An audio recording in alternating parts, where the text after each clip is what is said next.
Hello everyone. मैं हूँ लोकेंद्र सिंह और आज हम देखेंगे एनसीईआरटी हिस्ट्री क्लास 8 का first chapter how when and where. How importants are date. अब देखिए डेट्स कितनी इंपॉर्टेंट है। There was a time when historian were fascinated with dates. अब देखिए एक टाइम था जब हिस्टोरियन डेट्स के साथ मतलब डेट्स से घिरे हुए रहते थे। मतलब किस राजा ने कब क्राउन पहना, मतलब कब कौन सा राजा ताज पोशी पर चढ़ा, किस राजा की किस समय लड़ाई हुई, कौन कौन जीता, यही सब इस हिस्टोरियन घिरे रहते थे। और हमने ये कहते हुए भी कई लोगों से सुना है कि हिस्ट्री बहुत बोरिंग है क्योंकि उसमें डेट्स याद करनी पड़ती हैं। इस सच अ कॉन्सेप्चुअल ट्रू, मतलब क्या ये सच है क्या ऐसे ही मिथ है। हिस्ट्री जो है समय के बदलाव को बताती है और वो ये भी बताती है कि समय कैसे मतलब बदल रहा है और समय में क्या क्या बदलाव हो रहे हैं। साथ ही साथ एज सुन एज हाँ मतलब हम आम बोलचाल में भी ये बातें कंपेयर करते हैं कि पहले ऐसा हुआ करता था, अब ऐसा हो रहा है।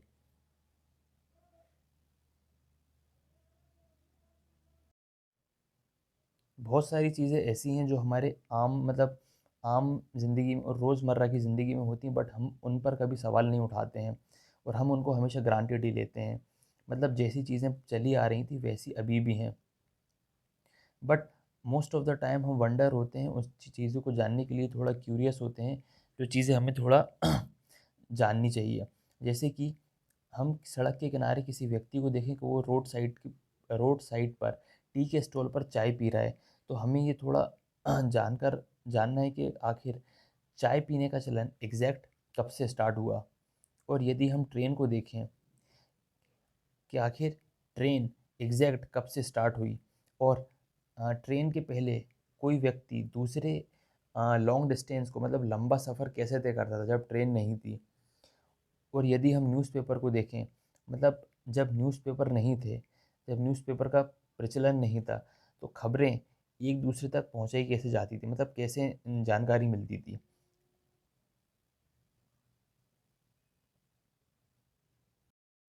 ये सारे हिस्टोरिकल सवाल हमें सोचने पर मजबूर करते हैं। बट ये जो टाइम है, हम किसी जो चेंजेस आए हैं हिस्ट्री में मतलब इतिहास में, एक कोई पर्टिकुलर हम एक एग्जैक्ट डेट नहीं बता सकते, एग्जैक्ट मंथ नहीं बता सकते कि यार ये जो चेंजेस हैं पर्टिकुलर इसी टाइम पे आए हैं। अ, मतलब हम हमारे पास कभी कभी एक प्रिसाइज डेट नहीं होती। ओवर मतलब एक टाइम होता है। फॉर एग्ज़ाम्पल इंडिया में जैसे चाय बन मतलब ऐसा तो हुआ नहीं होगा कि आम एक सिंपल लाइफ चल रही हो और इंडियन के लोग उठे और एकदम से उन्होंने चाय पीना स्टार्ट कर दिया। इसमें कई ओवर द टाइम मतलब कई टाइम लगा होगा। जब किसी जगह को किसी जगह पे चाय पीने के स्टार्ट हुआ होगा, वहाँ से लोगों को टेस्ट मिला होगा, अच्छी लगी होगी, फिर धीरे धीरे फैला होगा। और इसी तरीके से हम ये भी बोल सकते हैं कि एग्जैक्ट हम सिंगल डेट नहीं बता सकते कि एग्जैक्ट इसी तारीख से ब्रिटिश रूल इस्टेब्लिश हो गया था। मतलब वो एक बिजनेसमैन है, कंपनी कंपनी खोली, फिर जस्ट अगले दिन उठे और वो इंडियंस पे राज करने लगे, ऐसा नहीं हुआ होगा। एक एग्जैक्ट डेट इसकी नहीं बता सकते कि नेशनल मूवमेंट एग्जैक्ट इसी तारीख से स्टार्ट हुआ है। इकोनॉमिक चेंज, सोसाइटी चेंज, इसमें कई सारे टाइम लगता है। मतलब ये जो चेंजेस हैं इसमें कोई एग्जैक्ट डेट नहीं बता सकते, इसको हम एक अवधि में बता सकते हैं कि इन इस 50 साल के दौरान ऐसा हुआ, इन 100 साल के बीच में ऐसा हुआ। बट इन इसके बीच में एग्जैक्ट डेट बताना ये काफ़ी मुश्किल होता है।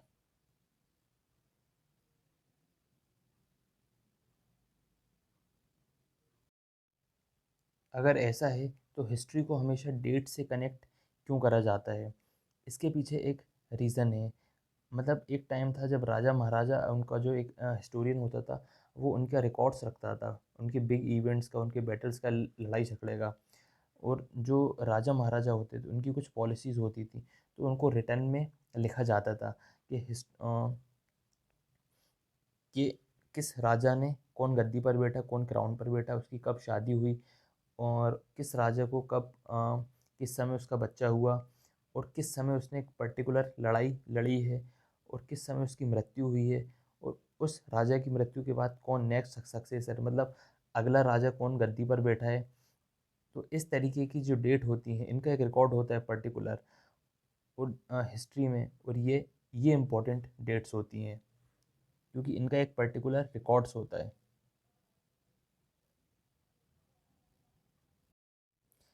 लास्ट 2 साल मतलब पिछले 2 सालों से कंपेयर करें तो अभी के जो हिस्टोरियन हैं मतलब वो अब और अदर इश्यूज़ पर भी डिस्कस करते हैं, जैसे कि पीपल किस तरह से कम मतलब लोग बाग पहले किस तरीके से कमाते थे लिवहुड के लिए, और क्या खाते थे, सिटीज़ कैसे डेवलप्ड हुई, मार्केट कैसे बने, और जो नए राजा महाराजा हैं उन्होंने अपना राज्य स्थापित कैसे करा, कल्चर कैसा था, सोसाइटी कैसा थी।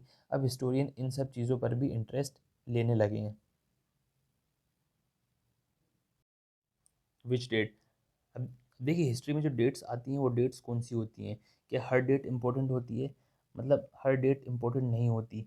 जो सारी डेट्स इस हिस्ट्री में रहती हैं, मतलब कुछ ही डेट्स रहती हैं जो इम्पोर्टेंट रहती हैं, और उसमें से मोस्ट इम्पोर्टेंट बात ये है कि हम किस पॉइंट पर किस इवेंट को फोकस कर रहे हैं। मतलब हम अगर स्टडी का नज़रिया चेंज कर दें तो उनकी डेट्स भी चेंज हो जाएंगी। मतलब अभी वार की बात हो रही है तो उसमें डेट्स अलग होंगी, अगर आर्टिफिशियल इंटेलिजेंस की बात करें तो उसकी डेट्स अलग होंगी। तो इस तरीके से जिस टॉपिक पर बात हो रही है तो उसकी पर्टिकुलर डेट्स अलग अलग होती हैं। एक एग्जांपल से समझते हैं, जो ब्रिटिश हिस्टोरियन ने इंडिया में जो हिस्ट्री लिखी है, तो ईच गवर्नर जनरल इम्पॉर्टेंट है, मतलब हर गवर्नर जनरल इस हिस्ट्री में इम्पॉर्टेंट है। और फर्स्ट गवर्नर जनरल है, मतलब यहाँ से स्टार्ट होता है वॉरेन हेस्टिंग से लेकर, और जो लास्ट वाइसरॉय है वो है लॉर्ड माउंटबेटन। उसके बाद आए हेस्टिंग, वेल्सले, बेंटविक, डलहौजी, और ये इतने सारे गवर्नर जनरल इंडिया के बने, वाइसरॉय बने। उन सब ने जो अपनी एडमिनिस्ट्रेशन अपने हिसाब से जैसा एडमिनिस्ट्रेशन चलाया, जो जो उनकी पॉलिसी थी, जो जो उनके सिस्टम्स थे, और हर गवर्नर जनरल के अपने रिकॉर्ड्स उसमें ऐड किए गए। तो हर गवर्नर जनरल एक अपनी अपनी जगह पे एक क्रोनोलॉजिकल ऑर्डर में इम्पोर्टेंस रखाता है, और उनकी डेट्स का इम्पोर्टेंट रखाती हैं।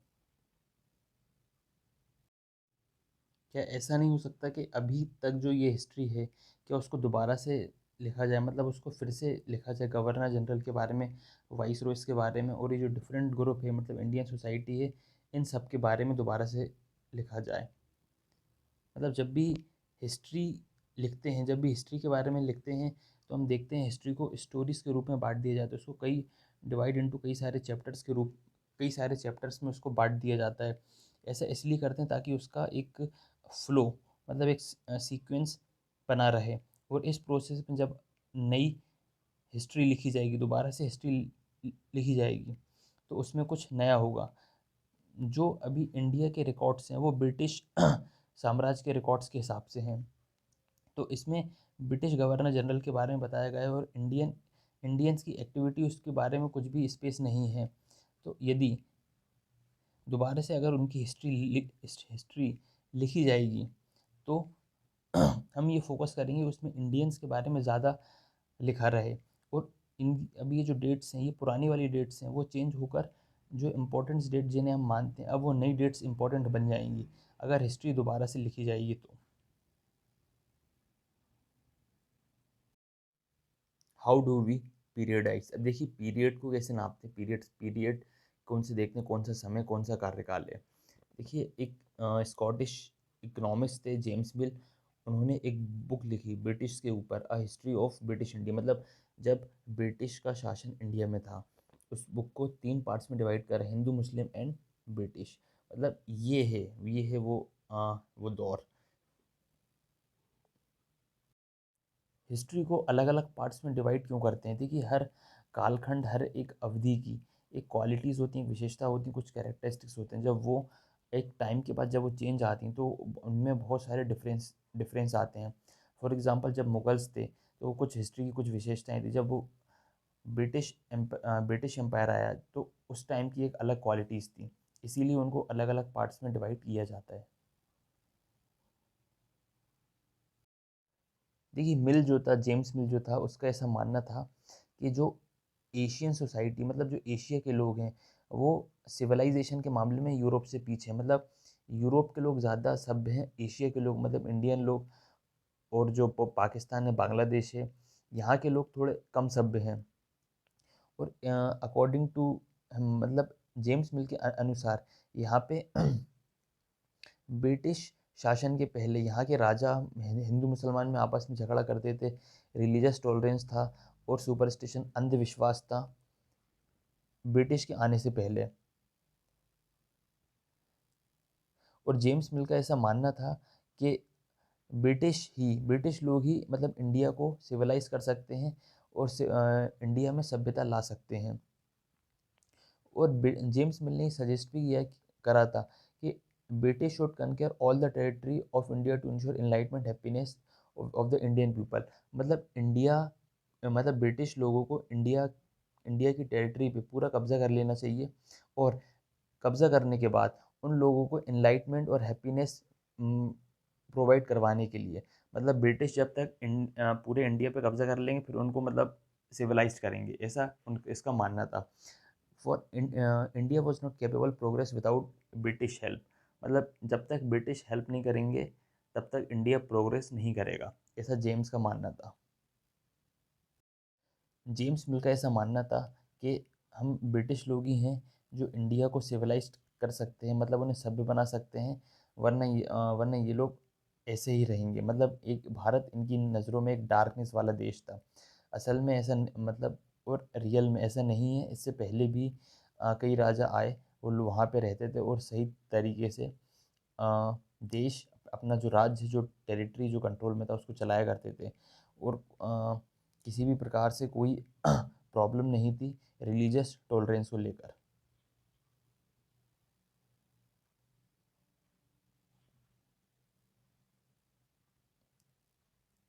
अंग्रेज़ों से थोड़ा अलग हटकर जो हिस्ट्री का डिवाइड है वो भी 3 पार्ट में डिवाइड करा है, एशियंट, मेडिवल और मॉडर्न। और ये इसमें एक प्रॉब्लम है कि ये जो डिवाइड का है और ये भी अंग्रेज़ों से लिया गया है, मतलब ये भी वेस्टर्न मेथड है। इसको जो मॉडर्न हिस्ट्री बहुत मानते हैं वो इसमें उस हिस्ट्री को मानते हैं, मतलब उसे मानते हैं जहाँ पे साइंस को इम्पोर्टेंस दी गई है, डेमोक्रेसी को इम्पोर्टेंस दी गई है, लिबर्टी को इम्पोर्टेंस दी गई है, इक्वलिटी को इम्पोर्टेंस दी गई है। और मेडिवल हिस्ट्री उसे कहा गया है जहाँ पे ये सब चीज़ें नहीं दी, जैसे साइंस, रीजनिंग, डेमोक्रेटिक, लिबर्टी और इक्वलिटी। बट जो मॉडर्न हिस्ट्री है जो अंग्रेज़ों के टाइम की है वहाँ पर ये सब सारी क्वालिटी बिल्कुल भी नहीं है। और बाकी बहुत सारे हिस्टोरियन ने इसको एक कॉलोनियल पीरियड कहा है।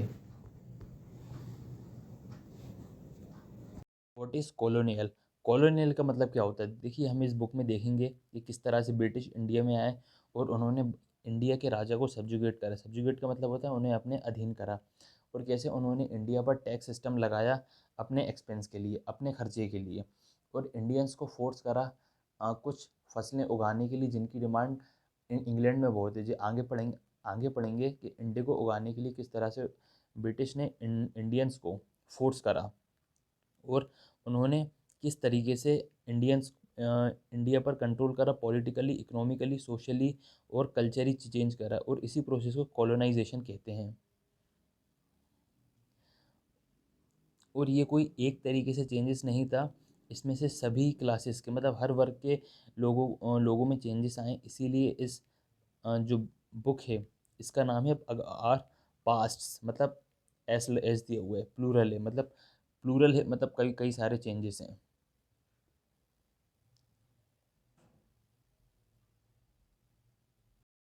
How do we know? अब देखिए हमें पता कैसे है इन सब के बारे में, हमारा सोर्स क्या है जानने का? Administration, procedure, produce records.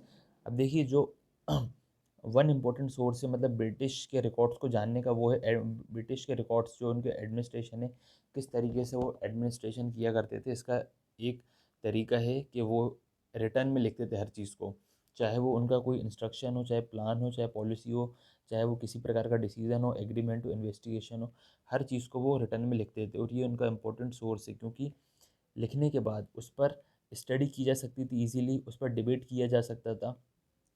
और जो सरकारी दस्तावेज हैं, सरकारी कामकाज हैं, जो लिखने का चलन है कि हर चीज़ रिटर्न में चाहिए, ये ब्रिटिश के द्वारा ही ये आया गया है। मतलब यहीं से इसकी शुरुआत हुई थी। ब्रिटिश का ऐसा मानना था कि जितने भी डॉक्यूमेंट्स हैं, जो भी इम्पोर्टेंट डॉक्यूमेंट्स हैं ऑफिशियली, उनको केयरफुली प्रिजर्व करना ज़रूरी है।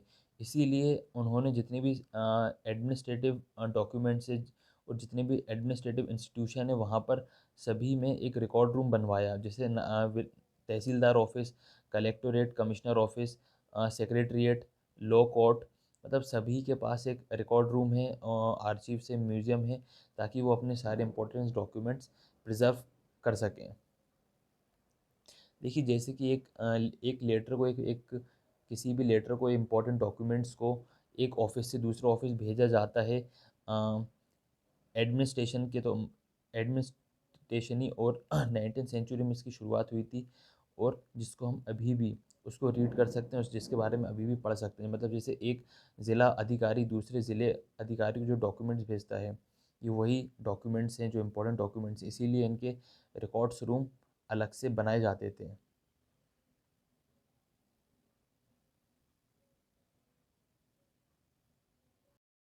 देखिए अंग्रेज़ों ने क्या करा 19th सेंचुरी में, अपने रिकॉर्ड्स रखने के लिए, मतलब और ज़्यादा अपनी रिकॉर्ड्स की कॉपी बनाने के लिए, उन्होंने एक व्यक्ति रखा जिसकी राइटिंग बहुत ही सुंदर होती थी। उसे कैलियोग्राफिस्ट कहते थे। मतलब जो कैलियोग्राफर होता था, वो अपनी इस ब्यूटीफुल राइटिंग से और उनकी रिकॉर्ड्स की कॉपियाँ बनाकर रख लिया करता था। ये अंग्रेज़ों ने 19th सेंचुरी में एक व्यक्ति रखा था, ये उस रिकॉर्ड्स के लिए, अपने रिकॉर्ड्स के लिए।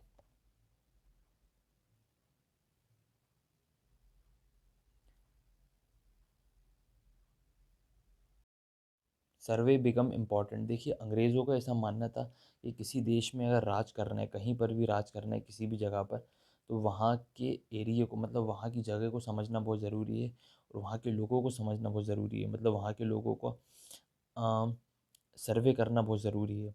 19th सेंचुरी में इसकी शुरुआत हुई सर्वे की। अ, मतलब वहाँ की शुरुआत हुई गाँव से, वहाँ के रेवेन्यू कंडक्ट और वहाँ की टोपोलॉजी, सोइल को वहाँ पर देखते थे, उसकी फ्लोरा एंड फोना को देखते थे, उनकी लोकल हिस्ट्री को देखते थे, उनकी क्रॉपिंग पैटर्न को देखा जाता था, रिलीजियस को देखा जाता, कौन कौन से रिलीजियस लोग वहाँ पे रहते हैं, कितने लोग रहते हैं, कितने सेंसस। और 19th सेंचुरी में, end of the 19th century, मतलब 19th सेंचुरी के लास्ट लास्ट में जनगणना की भी शुरुआत हुई, जो हर 10 साल बाद होती है।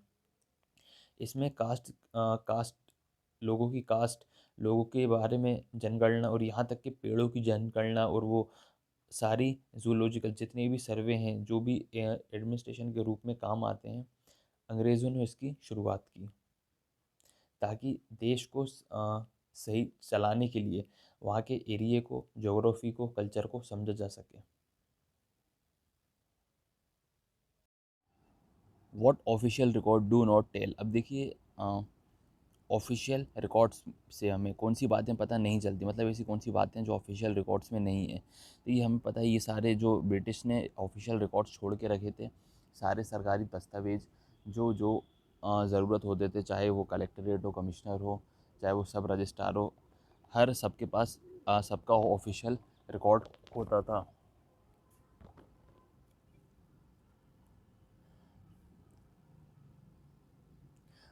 बट ये रिकॉर्ड ये बताता था कि ऑफिशियल, मतलब जो अंग्रेज़ लोग हैं, उनको किन चीज़ों में इंटरेस्टेड है, मतलब वो क्या सोचते थे, उनकी थिंकिंग प्रोसेस क्या है, और उन्हें क्या चाहिए, और इंडिया को आगे बनाने का क्या रिकॉर्ड, मतलब क्या उनका प्लानिंग है। बट हम इसके बारे में पता नहीं कर सकते कि आम लोग क्या सोचते थे, आम लोगों की क्या अंडरस्टैंडिंग थी, उनकी क्या फीलिंग्स थी। मतलब इससे, इन रिकॉर्ड से हमें अंग्रेज़ों की थिंकिंग प्रोसेस का पता चलता है, लेकिन जो आम आदमी, उनकी थिंकिंग प्रोसेस का पता नहीं चल पाता है।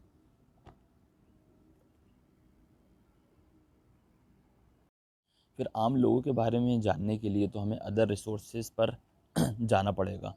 बट ये अदर रिसोर्सेज बहुत ज़्यादा होते थे, बट ऑफिशियल रिकॉर्ड से कंपेयर करें तो इसको थोड़ा पाना थोड़ा सा मुश्किल होता है। अ, तो तो आम लोगों के बारे में उनकी थिंकिंग क्या प्रोसेस थी, तो इसके बारे में जानने के लिए कुछ लोगों की डायरीज, जो लोग डायरी बनाया करते थे, अकाउंट ऑफ पिलग्रिम्स, और जो ट्रेवलर होते थे, ऑटोबायोग्राफी, जो जितने भी इम्पोर्टेंट लोग हैं, बड़े लोग हैं, जिन्होंने अपनी ऑटोबायोग्राफी लिखी, और जो वहाँ के लोकल बाज़ार हैं, पुराने न्यूज़पेपर हैं, जो पोएट हैं, कहानियाँ हैं पुराने, कवियाँ हैं, तो उनकी उनको सबको कंपाइल करके, उनको सबको मिला के, तो एक अंदाज़ा लगाया जा सकता है कि उनकी क्या थिंकिंग प्रोसेस थी, क्या उनका सोचना था। इसमें भी एक प्रॉब्लम थी, वो प्रॉब्लम ये थी कि बस जो बुक्स वगैरह लिखते थे, जो अपनी ऑटोबायोग्राफी लिखते थे, डायरी बनाते थे, ये वही लोग लिख पाते थे जो पढ़े लिखे लोग हैं। जो मतलब कम पढ़े लिखे हैं, जो आदिवासी हैं, पीजेंट हैं, किसान हैं, आम लोग हैं, जो पुअर ऑन द स्ट्रीट, मतलब जो गरीब फुटपाथ पे रहते हैं, उनके बारे में कोई किसी प्रकार की कोई इन्फॉर्मेशन पाना मुश्किल है। बट इसके बावजूद भी कुछ इन्फॉर्मेशन इसमें मिलती जाएगी, जैसे जैसे हम आगे पढ़ते जाएंगे। ये चैप्टर अब कंप्लीट होता है।